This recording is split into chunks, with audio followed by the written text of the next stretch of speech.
Hello, guys. I welcome all of you to the pharmacology lecture in the Nursing Next platform. So, in this pharmacology lecture, guys, I'll be beginning with the first topic, जो सबसे basic है, सबसे basic topic pharmacology में उसे हम कहते हैं general pharmacology. आप देख सकते हैं स्क्रीन के ऊपर। और जनरल फार्माकोलॉजी में जो भी चीज़ें हम पढ़ेंगे, whatever we will study in this topic of general pharmacology, you will have application through each and every topic. तो जितने भी टॉपिक्स हम पढ़ेंगे बाद में, हर जगह आप ये पाएंगे कि जनरल फार्माकोलॉजी का एप्लीकेशन होगा। तो ये बहुत इंपॉर्टेंट है। ये जो टॉपिक है ये आपका फाउंडेशन है। तो अगर मैं आपसे कहूं कि हम आपका फार्मा का घर बनाने वाले हैं, तो उस घर का foundation, the foundation of that house is built upon general pharmacology. And guys, you know, एक घर कितना स्ट्रांग है वो किस पे डिपेंड करता है? फाउंडेशन पे। So how strong is your house, it depends upon the foundation, guys. So guys, let's begin in general pharmacology. I'll begin with some common things in general pharmacology, and I'll cover that under a subtopic of introduction to general pharmacology. So guys, as you can see, I have written this topic as introduction to general pharmacology, and in this introduction we'll discuss a lot of things which are related to general pharmacology. So pharma से कई सारी चीजें जो related है pharma से, वो हम discuss करेंगे।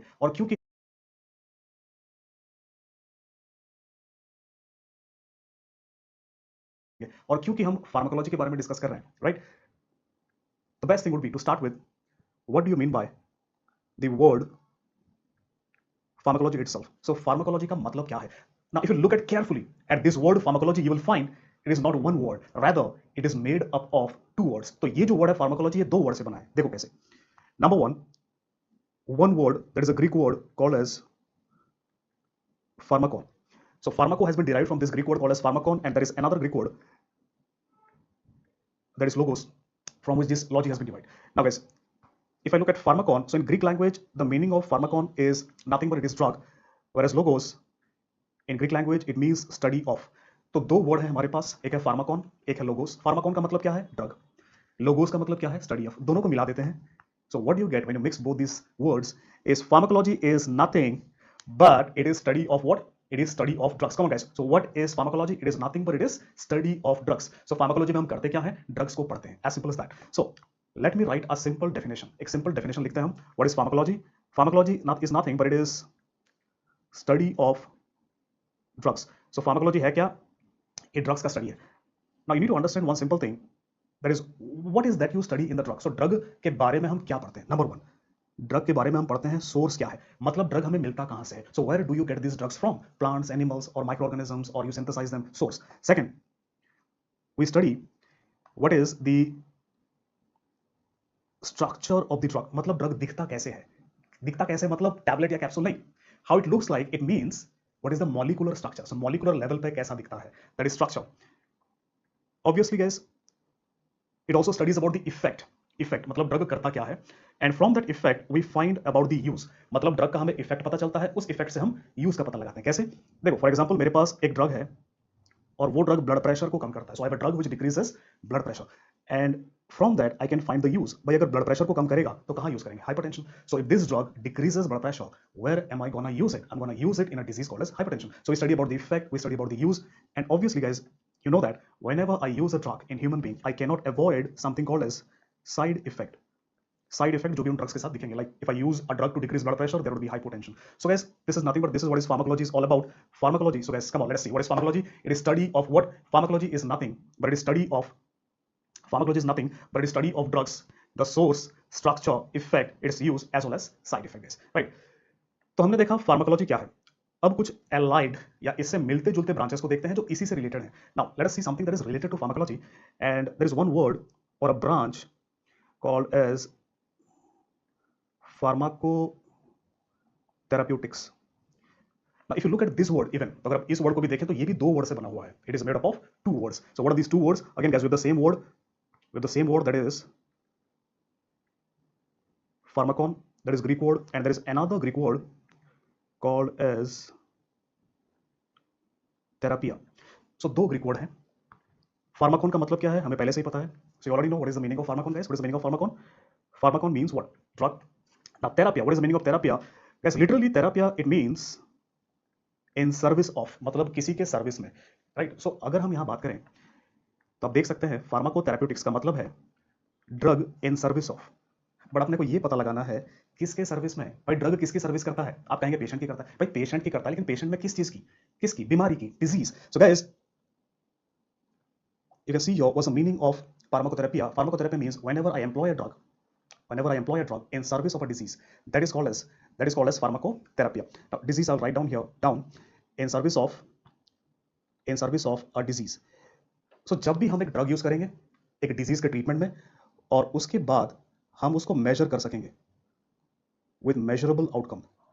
So guys, I'll give you a simple example. Suppose मैंने एक ड्रग यूज किया जो कि एंटी HTN का मतलब होता है hypertension. So anti hypertensive drug मैंने यूज किया, कोई भी, जैसे कैल्शियम चैनल ब्लॉकर या एस इनहिबिटर. तो जो बीमारी है वो कौन सी है? हाइपरटेंशन है. तो जब भी मैं एंटी हाइपरटेंसिव ड्रग यूज करूंगा हाइपरटेंशन में, then what would be my measurable outcome? Decrease in blood pressure. मतलब I should be able to find out how much drug I need to give in hypertension to decrease how much blood pressure. मतलब मैं कितना drug दूंगा तो blood pressure की बीमारी में कितना ब्लड प्रेशर पेशेंट का कम होगा. तो जो आउटकम है ब्लड प्रेशर का कम होना, वो हम मेजर कर पाएंगे किसमें? फार्माकोथेरेपी में. सो फार्माकोथेरेप्यूटिक्स, अगर सिंपल वर्ड में कहूं तो फार्माकोथेरेप्यूटिक्स का मतलब क्या है? Pharmacotherapeutics, it is application of drugs for treatment of disease. तो अगर आप ड्रग को डिजीज के ट्रीटमेंट में अप्लाई करते हैं तो उसे हम कहते हैं फार्माकोथेरेप्यूटिक्स. अब you might ask what is the difference between pharmacology and pharmacotherapeutics. See, pharmacology एक ब्रॉड टर्म है जिसमें source, structure, effect, use, side effect सब कुछ आ जाता है. फार्माकोथेरेप्यूटिक्स में फार्माकोलॉजी से सिर्फ एक ही चीज उठाता है, that is effect and use. So drug क्या इफेक्ट करता है और कहां हम उसको यूज करते हैं, that is only called as pharmacotherapy और फार्माकोथेरेप्यूटिक्स. सो गाइस, फार्माकोथेरेप्यूटिक्स, इस पर आपको एमसीक्यू पूछा जा सकता है कि pharmacotherapeutics is a branch that deals with what? That deals with treatment of disease by using drugs. So this is pharmacotherapeutics, guys. Now let's move on and talk about another branch related to pharmacology, and that is called as pharmacy. So pharmacy है क्या, guys? What is pharmacy? So pharmacy, it is a branch of pharmacology, obviously, that deals with, it's a branch of pharmacology that deals with two things. That is, one is dispensation and second is compounding of drugs. देखो, pharmacy as a branch एक किस पर deal करता है? Drug के किसके लिए? Dispensation के लिए. डिस्पेंसेशन का मतलब क्या होता है? पेशेंट को ड्रग देना. तो आपको पता है फार्मेसी में पेशेंट जाता है उसको ड्रग दिया जाता है. तो वो जो साइंस है, वो जो ब्रांच है, उसे हम कहते हैं फार्मेसी. दूसरा कंपाउंडिंग का मतलब क्या होता है? Mixing of drugs. तो आज की डेट पर ड्रग्स को मिक्स फार्मेसी में नहीं किया जाता, पहले किया जाता था. Earlier in pharmacy it was a practice to mix drugs and give it to the patient. अब कौन करता है? अब ड्रग कंपनी करती है. पहले से कई दवाओं का मिल करके कैप्सूल या सिरप बनाती है जो आपको दे देना पड़ता है, और वो बहुत आसान है, राइट. बट हिस्टोरिकली ये डेफिनेशन स्टैंड करता है. What is pharmacy? It is a branch that deals with dispensation and compounding of drugs. So guys, आपके एग्जाम में जब एमसीक्यू पूछा जाएगा तो आपको दो वर्ड हैं जो ध्यान में रखना है फार्मेसी के लेकर, डिस्पेंसेशन और compounding. So whenever they ask you कि ड्रग डिस्पेंसेशन या कंपाउंडिंग मिक्सिंग का जो ब्रांच है उसका नाम क्या है? उसका नाम है फार्मेसी. अब फार्मेसी से रिलेटेड एक चीज पर आपको सवाल पूछा गया था कि बार कोडिंग क्या होता है. बार कोडिंग होता क्या है? What is bar coding? So I will show you diagram here. So अब देखिए, this is a drug called as diltiazem, और यहाँ पे आप एक लाइंस देख रहे हैं. तो ये जो लाइन है इसे हम कहते हैं bar code, and this bar code is specific for different drugs. So her drug का अपना अलग अलग बार कोड है. तो जब आप ड्रग खरीदने जाते हैं तो जो फार्मासिस्ट हैं, आप देख सकते हैं यहाँ पे बार कोड को स्क्रीन करते हैं, राइट. बार कोड को स्कैन करते हैं स्कैनर के साथ. सो this is the scanner and they scan the bar code, और बार कोड को स्कैन करने से ये पता चल जाता है कि कौन सा drug, which drug at what dose is to be given. So guys, why we do this bar coding? Bar coding हम इसलिए करते हैं सो दैट हर पेशेंट को सही दवा मिले, right drug at right dose. So her patient को सही दवा मिले और सही डोज में मिले, उसके लिए हम बार कोडिंग का इस्तेमाल करते हैं. So we use bar coding. So if she will scan and for example गलती से उसका ध्यान कहीं और है, राइट. और लेट्स सपोज जो फार्मासिस्ट है उसका ब्रेकअप हो गया है तो उसका ध्यान दुकान पे नहीं है, और आपने कोई एक्स ड्रग मंगाई थी वो वाई उठा के ले आया. सो फॉर एग्जांपल अगर वहां पे स्कैनिंग मशीन नहीं होता तो आपको वो ड्रग दे देता और मे बी आप खाने भी लग जाते. लेकिन क्यों? अब उसका ध्यान नहीं है, वो दवाई उठा कर लाया है, और जैसे ही स्कैनर लगाएगा तो वो बीप करेगा कि आपने गलत दवाई लेकर आए यहाँ पे, राइट. मैच नहीं करेगा जो पेशेंट को प्रेस्क्राइब किया गया है, तो उसको पता चलेगा अरे बाप रे मैं क्या कर रहा था, I was giving the wrong drug to the patient. So this is done so that wrong drug is not given to the patient or wrong dose is not given, which means what guys, this is what about bar coding. So bar coding में आपने देखा, मैं क्या कह सकता हूं, bar coding it is a technique. कहां पे यूज होता है? Used in pharmacy. So bar coding एक ऐसा टेक्निक है जो फार्मेसी में यूज होता है. किस लिए? To dispense. मैंने बताया था आपको what is the function of pharmacy, to dispense drugs. To dispense what? Right drug at right doses. किसको? पेशेंट को. So pharmacy, in the pharmacy we use the scanner to scan the barcode and the aim is to give the right drug to the right patient guys. So ये सब चीज़ हम इसलिए करते हैं ताकि गलती से भी किसी पेशेंट को ज़्यादा या कम डोज ना मिल जाए या कोई गलत दवा ना मिल जाए। तो जैसे कि मैंने कहा बार कोडिंग रिसेंटली आपके एग्जाम में सवाल पूछा गया था गैस, तो जहां पर भी क्वेश्चन पूछा गया है या जहां पे क्वेश्चन आ सकता है mark them with Q. So guys bar coding is something which has been asked in your exams, so keep it in mind right. Now guys, let's move on and discuss another allied word to pharmacology and that is called as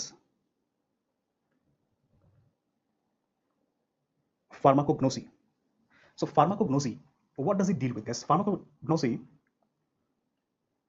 it is a branch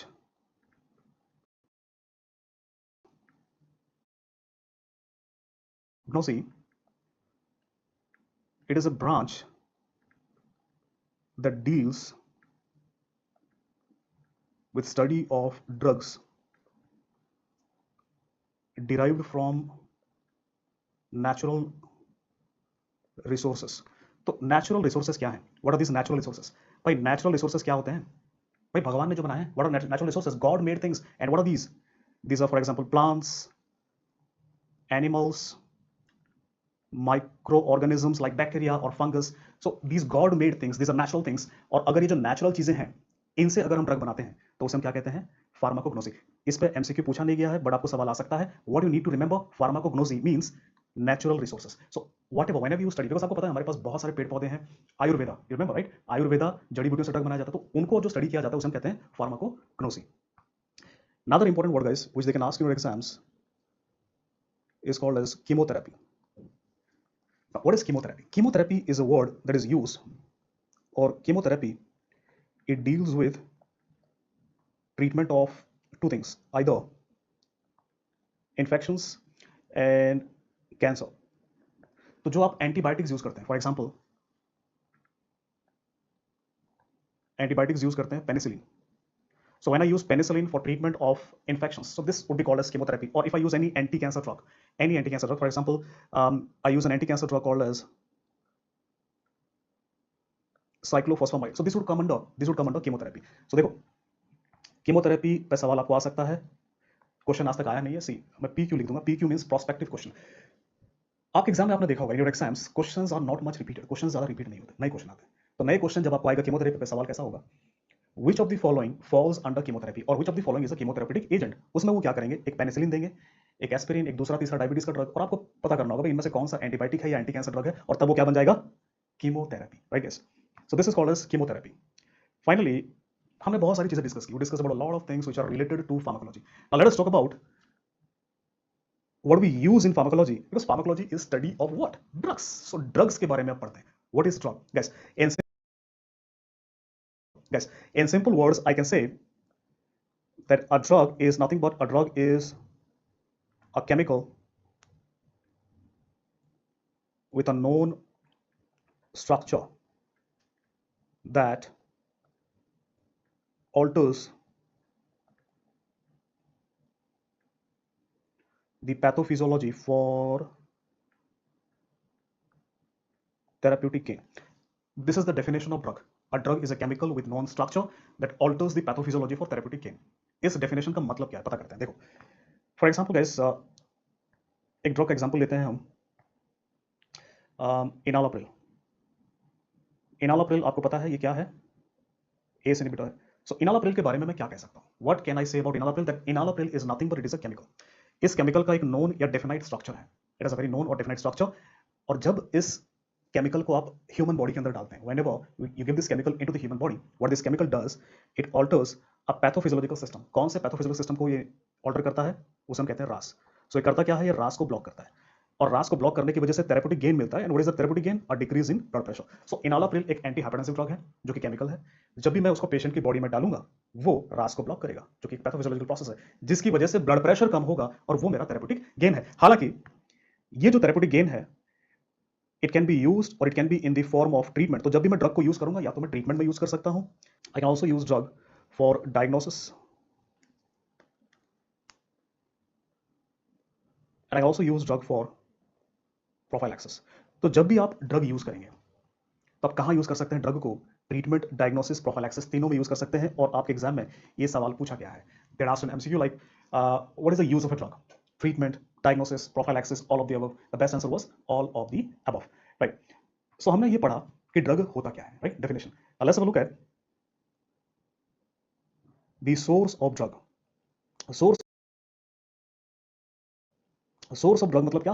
drug हमें मिलता कहां से है, कहां से drug मिलता है? ठीक है, सबसे पहला सोर्स क्या है वो मैं आपको डेफिनेशन में बता चुका हूं। थोड़ा सा पीछे चलते हैं डेफिनेशन में। आप देखिए मैंने क्या बताया था आपको कि drug is what? A drug is nothing but a drug is a chemical. मतलब ज्यादातर ड्रग्स क्या है? केमिकल्स हैं। कहां से बने हैं? केमिकल से बने हैं। So guys most of the drugs they have been derived from chemicals. That's the most important source. Now, it's a different thing.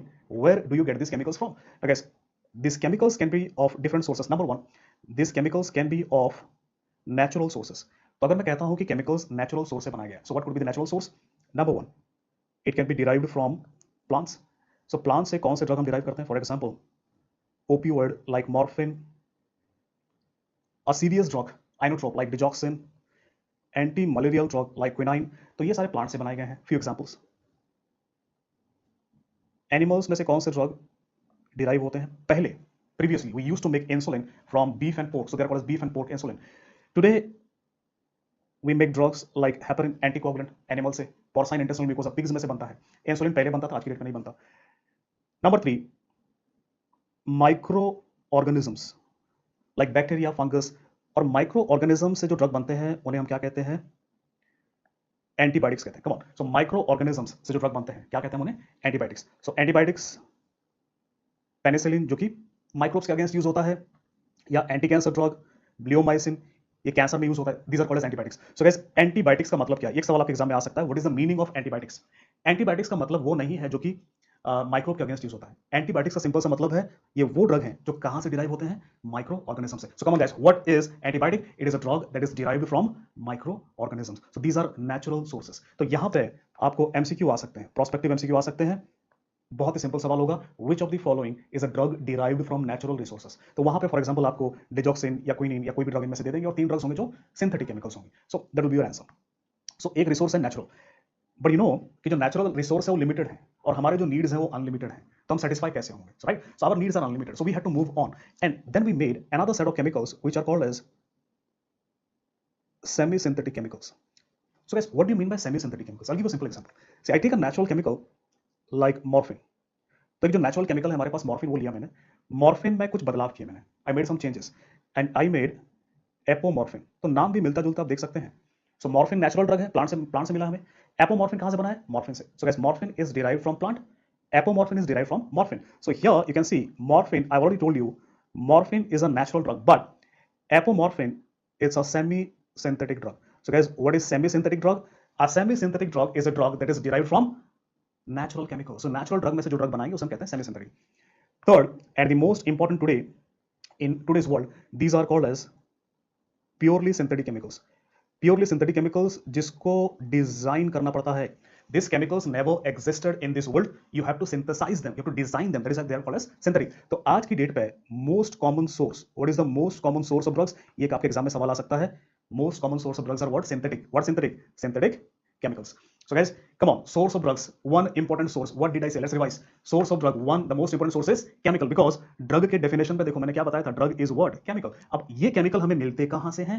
Chemicals हमें मिलते हैं. Number one, natural resources. Natural resources can be plants, animals or microorganisms. Different drugs are derived. Second क्या है? Semi-synthetic. So what is the meaning of semi-synthetic? आपने natural drug लिया, structure को बदला, उसमें से अपने सेमी सिंथेटिक ड्रग बनाया. थर्ड, सिंथेटिक, प्योरली सिंथेटिक, जिसको आप डिजाइन करते हैं. तो ये आपका एक सोर्स है, that is chemical. Second source is called as genetic engineering. So genetic engineering is also an important source of drug. कैसे ड्रग हमें मिलता है जेनेटिक इंजीनियरिंग से देखते हैं. Let's see. So guys, the name itself tells you what is the most important part in genetic engineering. The most important role is played by whom? Genes. तो genetic engineering में जैसे कि आपको नाम से पता चल रहा है, सबसे इंपॉर्टेंट रोल किसका है? जीन का है. So what I do, I take a gene, I introduce it to a cell. तो मैंने एक जीन को लिया, सेल के अंदर डाला, और ये सेल हमें क्या देगा? ये सेल हमें प्रोडक्ट बना करके देगा, और ये जो प्रोडक्ट है ये मेरा ड्रग बन जाएगा. कैसे? सवाल आया दिमाग में, कैसे? एग्जांपल देता हूं, समझ में आ जाएगा. So let me give an example guys. So मैंने क्या किया, what I do here, I take the human insulin gene, I'll introduce it to a cell line and this cell line will give me human insulin. तो आज की date पे जो insulin है वो कैसे बनाया जाता है? जेनेटिक इंजीनियरिंग से. राइट। जेनेटिक इंजीनियरिंग से मैब्स बनाए जाते हैं, monoclonal antibodies. So mostly proteins को आप नहीं बना सकते, you cannot synthesize them, so हम उसको जेनेटिक इंजीनियरिंग से बनाते हैं। So genetic engineering is also an important. So यहाँ पे आपको सवाल क्या आ सकता है, which of the following drugs is synthesized by genetic engineering, और वहां पे मोस्टली अगर ये सवाल पूछा जाएगा 99% चांस ये है कि आपका आंसर उसमें इंसुलिन ही होगा, because out of all these drugs the most important one is insulin. Most commonly used drug bye genetic engineering is insulin. क्यों? बिकॉज डायबिटीज बहुत कॉमन है, आपको अपने आसपास अपने रिश्तेदारों में बहुत सारे लोग मिल जाएंगे जिनको क्या है, डायबिटीज है, जो क्या यूज करते हैं, इंसुलिन यूज करते हैं। So guys, if you look back, क्या देखा हमने यहाँ पे, पहले मैंने बताया आपको कि ड्रग क्या है, then I told you what are the sources of drug. One is chemical, different sources of chemicals, natural, semi-synthetic, synthetic. Then I told you about genetic engineering, right? Right, guys. So let's move on. Let's move on, and let us now discuss about something called as drug nomenclature. So drug nomenclature. What do you mean by nomenclature? Nomenclature मतलब नाम कैसा रखा जाता है. How do you name a drug? That is what comes under drug nomenclature. Okay, see, drug nomenclature, there are three ways of naming a drug. There are three ways, yes. One is called the chemical name. Chemical name, तो जैसा उसका structure होगा based upon that chemical name. Second, it is called as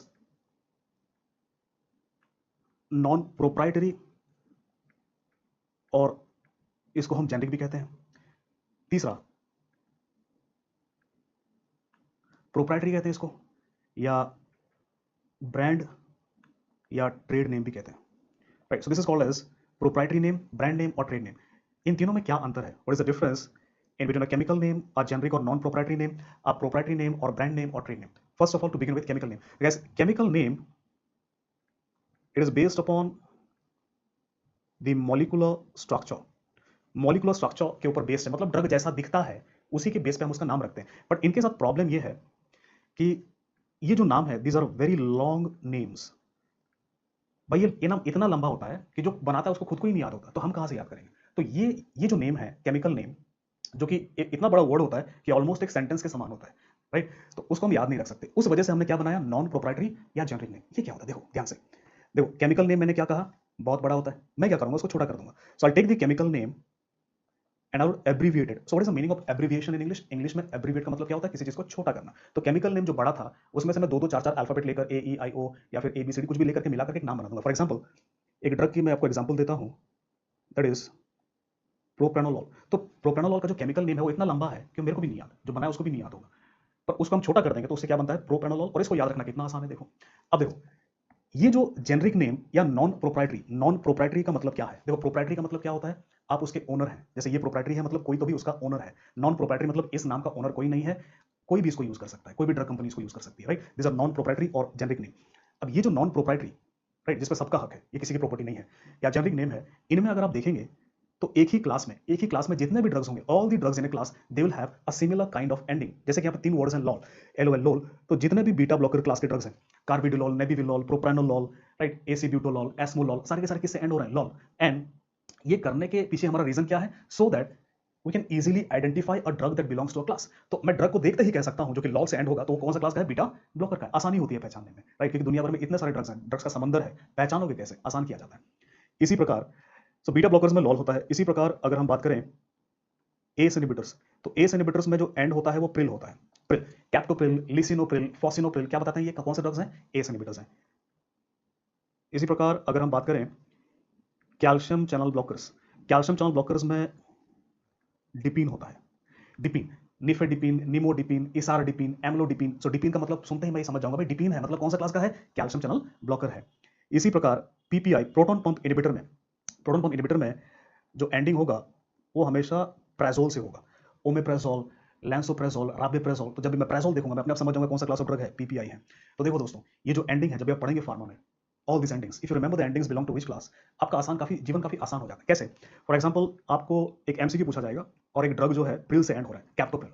for example क्या पूछेंगे आपसे, a drug captopril is used for which disease, diabetes, hypertension etcetera. तो आपको पता है भाई प्रिल, कैप्टोप्रिल, प्रिल मतलब क्या है, एस इनहिबिटर है। और कहां यूज होते हैं एस इनहिबिटर, हाइपरटेंशन में। तो आपका जीवन काफी आसान हो जाएगा, राइट। अब आते हैं प्रोप्राइटरी, ब्रांड या ट्रेड नेम के ऊपर। ठीक है, आपको पता है दुनिया में बहुत सारे ड्रग की कंपनी है और वो वही ड्रग को, द सेम ड्रग, अलग अलग कंपनी बनाती है। फॉर एग्जांपल प्रोप्रानोलॉल को लेते हैं, प्रोप्रानोलॉल को सिप्ला भी बनाता है, Cipla is a drug company as all of you know, Sun Pharma भी बनाता है, these are two companies. But Cipla जो प्रोप्रानोलॉल बनाता है, Cipla it sells it by the name of Ciplar. तो सिप्लार में है क्या, प्रोप्रानोलॉल है, पर ये प्रोप्राइटरी नेम है, मतलब this name belongs to which company, Cipla, मतलब कोई दूसरा कंपनी इस नाम को यूज नहीं कर सकता, वेरएज प्रोप्रानोलॉल के नाम को हर कंपनी यूज कर सकता है। सो ये सिप्ला का ब्रांड नेम है, ट्रेड नेम है या प्रोप्राइटरी नेम है। Sun Pharma, Betacap. So Betacap name, ये जो नाम है, this name it belongs to Sun Pharma. तो देखो यहाँ पे ये जो नाम है, इन नाम में से सबसे आसान कौन सा होगा, means to use which name is best, the best way to use a drug is to use the generic name or non-proprietary, because there will be no confusion. Prescription mein, if a doctor writes propranolol, it is obvious he's writing propranolol. Otherwise, if he writes Ciplar or beta cap, or as a nursing personnel अगर आप देखते हो तो सिप्लार क्या है, beta cap है, may be आपको ना पता हो, पर प्रोप्रानोल आपने पढ़ा हुआ है, जेनरिक नेम है, तो आपको आराम से पता चल जाएगा। So the best way to use, एक सवाल आपको आ सकता है कि प्रैक्टिस में, क्लिनिकल प्रैक्टिस में, which name is best to be used, it is the branded, sorry, is the non proprietary और the generic name. So guys, this is all about drug nomenclature, this is all about drug nomenclature. और इस पे एक और सवाल आपको पूछ सकते हैं, जैसे कि फॉर एग्जांपल यहीं पे, which of the following is a generic name. Option में प्रोप्रानोलॉल होगा, सिप्लार होगा, बीटा कैप होगा और एक कंपनी का नाम होगा। तो आपको पता है सिप्लार, बीटा कैप ये सब प्रोप्राइटरी नेम है, जेनरिक नेम नहीं है। आपका आंसर क्या होगा, प्रोप्रानोलॉल। सो आपको देखो, आपके एग्जाम्स में जो एमसीक्यूज हैं वो बदलते रहते हैं, नए एमसीक्यूज आते हैं। So you have to keep your minds horizon broad, कि आपको कुछ भी सवाल आ सकता है, तो ये चीजें आपको पहले ही सोच के रखना पड़ेगा कि मेरे को क्या एमसीक्यू, मतलब whenever you read a topic और subtopic, you have to keep in mind how MCQs will be asked from that topic. तो आपको पहले ही सोचना पड़ेगा भाई सवाल कैसे पूछेंगे, तो मैं पहले से तैयार रहूंगा उसके लिए, right. Let's move on guys, एक और चीज डिस्कस करते हैं यहाँ पे, what are the different types of drugs, what the different types of drugs. और इसमें कुछ नेम ड्रग्स हैं, ड्रग्स के अलग अलग नाम हैं। एक ड्रग जिसे हम कहते हैं प्रेस्क्रिप्शन और लीजेंड ड्रग। तो प्रेस्क्रिप्शन ड्रग या लीजेंड ड्रग, इसका मतलब क्या है भाई, ये जो ड्रग है it is sold only by prescription. तो नाम से पता चल रहा है। तो आप अगर जाएंगे फार्मेसी में और ये जो प्रेस्क्रिप्शन ड्रग्स हैं जैसे कि मॉर्फिन या कोई दूसरा ड्रग, आप कहेंगे भाई मुझे दे दो प्रेस्क्रिप्शन ड्रग्स, तो बिना प्रेस्क्रिप्शन के आपको नहीं देंगे। ये कौन से ड्रग्स हैं, this are drugs which belong to schedule H. तो ये शेड्यूल क्या होता है थोड़ी देर में मैं डिस्कस करूंगा। तो शेड्यूल एच ड्रग्स हैं वो प्रेस्क्रिप्शन ड्रग्स होते हैं, तो बिना प्रेस्क्रिप्शन के आपको नहीं मिलेगा, right. This are sold only by prescription और ड्रग पे लिखा होता है, राइट। ड्रग पे एक और चीज लिखा होगा R X. So black colour में ड्रग के ऊपर आर एक्स मेंशन होगा, तो ये भी मैं बताऊंगा आपको थोड़ी देर में, डायग्राम भी दिखाऊंगा। So it is written R X, it is a prescription only drugs. And ज्यादातर drugs they belong to this class. मतलब क्या है, for most of the drugs you will not be able to avail those, मतलब pharmacy वाले आपको वो drug नहीं देंगे जब तक कि आप प्रेस्क्रिप्शन ना दिखाएं। ज्यादातर drugs they belong to this class, right. तो ये हम करते हैं बिकॉज वरना लोग क्या करेंगे भाई, अपने मन मर्जी से कोई भी ड्रग लिया, कोई भी ड्रग खाए, साइड इफेक्ट होगा, मर जाएंगे, जिम्मेदार कौन होगा। So there has to be rational, right. So a doctor must be behind the patient who is taking the drug, that is the rational. इसी प्रकार एक और ड्रग है जिसे हम कहते हैं नॉन प्रेस्क्रिप्शन ड्रग और ओटीसी ड्रग कहते हैं। ओटीसी, ओटीसी का मतलब होता है over the counter. Over the counter means these drugs can be sold without a prescription। तो अगर आप बिना प्रेस्क्रिप्शन लिए जाएंगे तब भी आपको ये ड्रग मिल जाएगा, राइट। एंड नॉन प्रेस्क्रिप्शन और ओटीसी ड्रग्स जो हैं इनके लिए प्रेस्क्रिप्शन की जरूरत नहीं होती और इन पे आपको आर एक्स लिखा हुआ नहीं मिलेगा, इन पे आपको आर एक्स लिखा हुआ नहीं मिलेगा। तो ये ड्रग्स हैं कौन से, देखो छोटा सा एग्जांपल देता हूँ आपको। सपोज आपको पेट दर्द होना शुरू हुआ और आपको लगा कि खट्टी ढकार आने शुरू हुई, आपको लगा कि भाई आपने समोसा वगैरह खा लिया, बारिश का महीना था, या पकौड़े वगैरह खा लिए, आपको खट्टी ढकारें आनी शुरू हो गई और आपको लगा कि भाई अब गड़बड़ हो चुका है मामला। तो चलते हैं फार्मेसी के पास, चलते हैं और उसे एंटासिड लेकर आते हैं। तो जब आप जाएंगे एंटासिड लेने, आपके पास प्रेस्क्रिप्शन तो है नहीं, तो आपको वो दवाई देगा, एंटासिड देगा कि नहीं देगा, ऑब्वियसली देगा। क्यों, क्योंकि antacids are non prescription drug. एक और एग्जांपल देता हूँ, सपोज आपको सर दर्द होने लग गया, आप थिएटर में गए थे, मूवी देखने गए थे, सलमान खान की पिक्चर लगी हुई थी और आपको सर दर्द होना शुरू हो गया, तब क्या करोगे, सलमान खान को तो मार नहीं सकते स्क्रीन में, तब करोगे क्या, तब जाओगे फार्मेसी के पास, बोलोगे भाई सर दर्द हो रहा है, एक एस्पिरिन दे दो या पैरासिटामोल दे दो। तो आपसे वो प्रेस्क्रिप्शन मांगेगा क्या, no, you will never ask you for prescription because these paracetamol like drug is also a non prescription drug. एक और एग्जांपल देता हूँ, आपको कमजोरी सी महसूस हुई और आपको लगा यार हो सकता है विटामिन की कमी तो नहीं हो रही कहीं, तो ये ज्यादातर जो बुजुर्ग लोग होते हैं ना उनको होता है, the old people they usually feel that I am feeling down and maybe I am having some deficiency of vitamins. So वो जाएंगे और बोलेंगे भाई एक विटामिन का सिरप देना, तो वो प्रेस्क्रिप्शन मांगेगा उसके लिए, नहीं वो दे सकता है बिना बिना, वो पूछेगा कौन सा विटामिन चाहिए, बी कॉम्प्लेक्स चाहिए, जो भी चाहिए, तो ज्यादातर बुढ़ापे में बी कॉम्प्लेक्स लेते हैं। सो गाइस ये कौन से ड्रग्स हैं, these are drugs like paracetamol, antacids, vitamins. तो इनके लिए प्रेस्क्रिप्शन की जरूरत नहीं होती, आप ले सकते हैं, right. Number 3, there is a class of drug called as orphan drugs. And what is the meaning of orphan drug, guys? Uh, an orphan drug is a drug that is used for either treatment is a drug that is used for either treatment, diagnosis और prophylaxis. तो मैंने पहले भी बताया था आपको drug in तीनों चीजों के लिए यूज होता है. So if it is a drug, N orphan drug is a drug that is used for treatment, diagnosis और प्रोफाइलैक्सिस ऑफ रेयर डिजीज. तो यहाँ पे जो की वर्ड है वो रेयर डिजीज है, एक डिजीज जो कि बहुत कॉमन नहीं है. तो उन रेयर डिजीज के लिए जो ड्रग यूज किया जाता है उनको क्या कहते हैं? ऑर्फन ड्रग्स कहते हैं. लेट्स ट्राई टू अंडरस्टैंड कि ऑर्फन ड्रग्स के साथ प्रॉब्लम क्या है. सोचो जरा, दिमाग लगाओ खुद, you will find the answer. भाई कोई भी कंपनी ड्रग क्यों बनाती है? समाज सेवा तो नहीं कर रहे ना, वो बिजनेस कर रहे हैं, बिजनेस. तो अगर कोई बीमारी रेयर होगी, बहुत कम पेशेंट में होगी, सिर्फ हजारों में होगी, तो प्रॉफिट कहां से मिलेगा? So the company can not earn profit in rare disease. So drug companies they are usually not interested in developing cure for rare disease. So what the government does, government क्या करती है, सरकार क्या करती है, उनको सब्सिडी देती है, पैसे भी देती है, एनजीओज भी पैसे देते हैं ताकि वो ड्रग को डेवलप करें. तो ये दूसरा एस्पेक्ट है, उतने डिटेल में नहीं जाएंगे, डीप में नहीं जाएंगे. ऑर्फन ड्रग्स, इतना आपको याद रखना है, आपके एग्जाम में सवाल आ सकता है और सवाल यही आएगा, a drug used for treatment of rare disease, what is it called as? Orphan drug. As simple as that. Now there is another class of drug that is called as essential drugs. Because what is essential drugs? Essential से क्या पता चला भाई, ये नाम को देखो ना, essential मतलब जरूरी. तो essential drugs का मतलब क्या है? एक पॉपुलेशन में ज्यादातर लोगों के जरूरत को जो पूरा कर सके उसे हम कहते हैं essential drugs. So essential drugs, what are essential drugs guys? These are drugs that satisfy the healthcare need of majority of population. तो जो मैंने आपको हिंदी में बताया था वो अंग्रेजी में लिख दिया मैंने. So what does it mean? These are drugs that will satisfy the healthcare need of majority of population. Essential मतलब जरूरी. तो ज्यादातर लोगों के जरूरत को जो ड्रग्स पूरा कर पाए उन्हें हम क्या कहते हैं? एसेंशियल ड्रग्स कहते हैं. और ये जो एसेंशियल ड्रग्स हैं, दीज आर कंट्री स्पेसिफिक. भाई सोचो, दिमाग लगाओ, हर कंट्री की अपनी जरूरतें हैं क्योंकि उनका वेदर वैसा है. अब अगर मैं इंडिया की बात करूं, भाई इंडिया में बारिश खूब होता है तो मलेरिया होता है, तो मलेरिया का जो ड्रग है वो एसेंशियल होगा कि नहीं होगा? ऑब्वियसली होगा. अब मैं अगर यूरोप की बात करूं, यूरोप ट्रॉपिकल क्लाइमेट नहीं है तो वहां पे मलेरिया इतना कॉमन नहीं है, तो वहां के लिए वो एसेंशियल ड्रग होगा? नहीं होगा. Which means what, every country has a list of essential drugs. India में बहरहाल currently there are 376 drugs. So guys, एक MCQ point, one MCQ point ये पूछ सकते हैं कितने नंबर हैं. दूसरा, एसेंशियल ड्रग्स का मतलब क्या है? तो जो दो वर्ड इंपॉर्टेंट है वो है मेजोरिटी ऑफ पॉपुलेशन. तो जो ड्रग्स मेजोरिटी ऑफ पॉपुलेशन की जरूरतों को पूरा कर सकें उन्हें हम कहेंगे एसेंशियल ड्रग्स. अब बात करते हैं एक और टाइप ऑफ ड्रग्स की, इन्हें हम कहते हैं spurious drugs. So what are spurious drugs? Spurious का मतलब क्या है? These are nothing but these are counterfeit drugs. देखो काउंटरफीट का मतलब क्या है? काउंटरफीट का मतलब है नकली. these are counterfeit drugs और ये नकली दवाइयां हैं. So what do you mean by नकली और counterfeit? देखो for example, suppose there is a drug for treatment of hypertension, और वो ड्रग कितने की है? 50 milligram. So there is a drug for treatment of hypertension 50 milligrams. When will I call it spurious? There are three scenarios. Number one, see, if there is no drug, भाई कह रहे हैं कि हाइपरटेंशन का drug है पर इसके अंदर सिर्फ चूना भरा हुआ है, दवाई है ही नहीं. दूसरा, कह रहे हैं हाइपरटेंशन का ड्रग है पर इसमें फॉर एग्जांपल डायबिटीज का ड्रग हो, मतलब लिखा है किसी बीमारी के लिए दवाई पर है किसी और बीमारी की दवाई, तो डायबिटीज का ड्रग है. या फिर इसमें हाइपरटेंशन का दवाई है, लेट अस से कम है, जैसे कि 20 मिलीग्राम. तो in तीन scenarios, these are three scenarios where there can be spurious drug. So either there is no drug at all, or there is a drug which belongs to some other class, or there is a drug that is for the same for which it is written, but the dose is lesser. तो इन्हें हम क्या कहते हैं? spurious drug. बहरहाल आपको ये याद रखना, this is what you have to remember. What do you mean by spurious drug? is a counterfeit drug. ये एक नकली दवाई है. So spurious का मतलब होता है नकली. इतना अगर आपको ध्यान में रहा तो आपको एग्जाम में जब सवाल पूछेंगे आप आंसर कर पाएंगे. So guys, let's move on with the next class of drug. There is something called as illicit or street drug. Now this illicit or street drug, it is important for you to find out what is the difference between illicit or street drug on one side and spurious drug on the other side. तो spurious में और इसमें क्या अंतर है ये पता होना चाहिए. So these are basically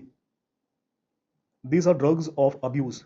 तो भाई आपको पता होगा ड्रग अब्यूज करते हैं drug addicts like cocaine, heroine. तो ये जो ड्रग्स हैं ड्रग ऑफ अब्यूज, इन्हें हम कहते हैं इलिसिट या स्ट्रीट ड्रग. इलिसिट का मतलब क्या होता है? इलीगल. तो इनको बेचना खरीदना पर्सनल यूज के लिए, अब्यूज के लिए वो इलीगल है. अगर किसी के पास पाया जाता है तो उनको, अगर थेरेप्यूटिक यूज नहीं, अगर किसी डॉक्टर ने लिखा है हीरोइन तो ठीक है, right, I mean sorry not heroine, morphine या कोई दूसरा ड्रग, बट कोकेन और हीरोइन जैसे ड्रग्स अगर किसी के भी पास पाया जाता है तो उनके खिलाफ मुकदमा होगा, उनको जेल हो सकता है, राइट, उनको जो है जुर्माना हो सकता है. So that is what they are called as illicit और स्ट्रीट ड्रग. वेयर एज, तो ये जो ड्रग्स हैं ये इलीगल ड्रग्स हैं. काउंटरफिट या स्पूरियस ड्रग्स क्या हैं? वो लीगल ड्रग्स के नकली दवाइयां हैं। तो दोनों में अंतर समझिए, दोनों अलग अलग हैं। Number 7, there are some drugs which are called as investigational new drugs. So investigational new drugs, इनको IND शॉर्ट फॉर्म भी यूज किया जाता है। So what is the meaning of investigational new drug और IND?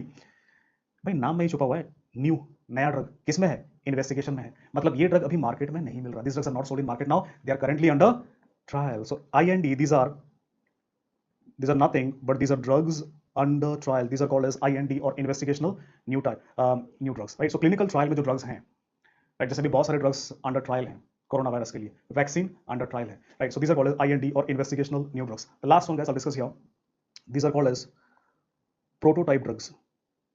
प्रोटोटाइप ड्रग्स, इसका मतलब क्या है समझो। सपोज मैं लेता हूं जो सबसे पहला ओपियोइड आया था, सबसे पहला ओपियोइड जो आया था मॉर्फिन।